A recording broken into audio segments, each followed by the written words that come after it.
नमस्कार मंडळी, मी आज घेऊन आले आहे धमाकेदार पनीर बटर मसाला, जी एखाद्या छोट्याशा पार्टीसाठी, वाढदिवसासाठी किंवा कुठल्याही संडे स्पेशल तुम्ही बनवू शकता.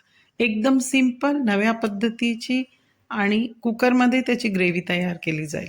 तर इथे मी घेतलेले 10-12 काजू, 2 कांदे, 3 टोमॅटो आणि थोडेसे 2-3 लसणाचे पाकळ्या आणि थोडंसं मिरची आणि थोडंसं आलं.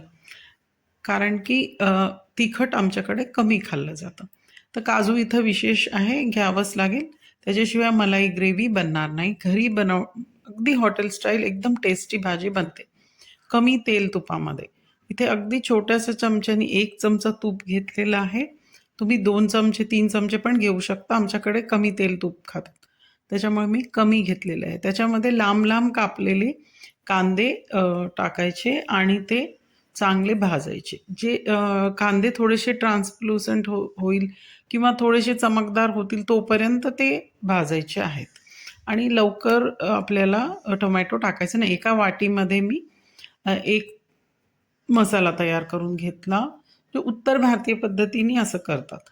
आणि हळद, तिखट, जिरेपूड, आणि धनेपूड आणि पनीर बटर मसालाचा एक सेपरेट मसाला मिळतो तो सगळं घालून त्याच्यात अर्धा ते एक वाटी दही घालून त्याला चांगलं मिक्स करून घ्यायचं.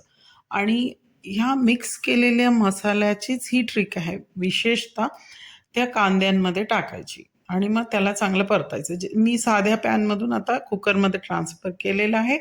याच्यामध्ये वेळ वाचवण्यासाठी मी नंतर टमाटे टाकले आणि एक शिट्टी केली.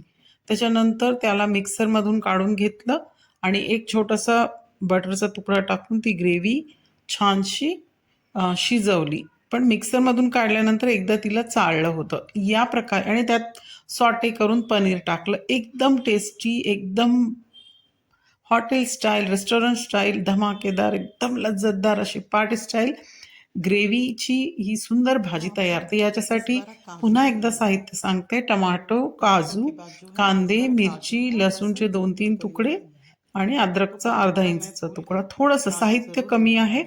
10-12 लसूणच मुख्य आहेत. मग बारीक-बारीक कापून घेतलेलं आहे. आणि पनीरला आधी कापलं आणि नंतर सॉटे करून ठेवलं. थोडासा मसाला स्प्रिंकल केला. या प्रकारे एकदम टेस्टी अशी स्टेप बाय स्टेप एकदम सिंपल पद्धतीची पण एकदम छान अशी भाजी तयार आहे. आणि याच्यावरती थोडंसं बटर टाकलेलं आहे आणि भरपूर कोथिंबीर टाकून ही तयार, लज्जतदार. Thank you.